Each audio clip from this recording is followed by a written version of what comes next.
سجدے کی حالت میں دعا مانگنے کا طریقہ۔ سجدے میں بندہ اللہ تعالیٰ سے بہت زیادہ قریب ہو جاتا ہے، تو ہم سب کے لیے یہ ایک بہترین موقع ہے کہ ہم اللہ تعالیٰ سے دعا کر سکتے ہیں، اپنی ضروریات مانگ سکتے ہیں۔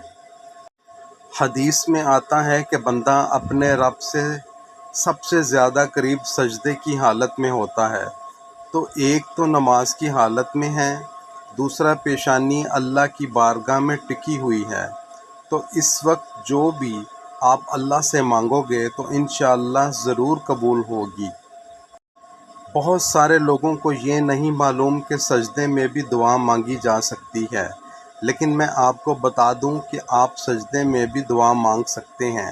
میں فرض نماز سجدے کی بات نہیں کر رہا ہوں، بلکہ نفل نمازوں میں ہم اللہ تعالیٰ سے دعا مانگ سکتے ہیں، آپ اللہ سے تعلق بڑھا سکتے ہیں۔ اب دعا کیسے مانگتے ہیں؟ تو جیسے آپ باقی نماز پڑھتے ہیں ویسے نماز پڑھیں، اور پھر سجدے میں جائیں اور سبحان ربی الاعلیٰ کہنے کے بعد آپ اپنی لینگویج میں دعا کر سکتے ہیں۔ جو آپ کی جائز تمنائیں ہیں وہ آپ اللہ سے مانگ سکتے ہیں۔ تیرے رب کے پاس تیرے لیے عطاؤں کا سمندر ہے، تمہارے یہ آنسوں کا ایک ہی قطرہ اس رب کی رحمت کے سمندر میں شور مچا دیتا ہے، اور اس چیز کو بھی کھینچ لے آتا ہے جو تمہارے مقدر کا حصہ نہیں ہوتی۔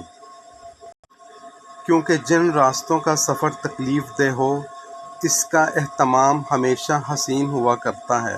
اللہ فرماتا ہے عنقریب تمہارا رب تمہیں پھیر دے گا اس کی طرف جس میں تمہاری خوشی ہے۔ اگر تم تھوڑی سی آزمائش سے ڈر کر اپنا یقین ہار کر بیٹھ جاؤ گے تو تمہاری دعائیں کیسے قبول ہوں گی؟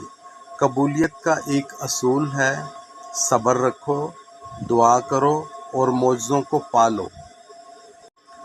بہت سے لوگوں کو یہ بات معلوم نہیں ہے کہ سجدے میں بھی دعا کر سکتے ہیں۔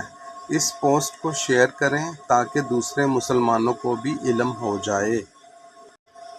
پڑھنے کے لیے شکریہ، اسی طرح کی پوسٹ دیکھنے کے لیے فالو کریں۔ اللہ آپ سے راضی ہو جائے۔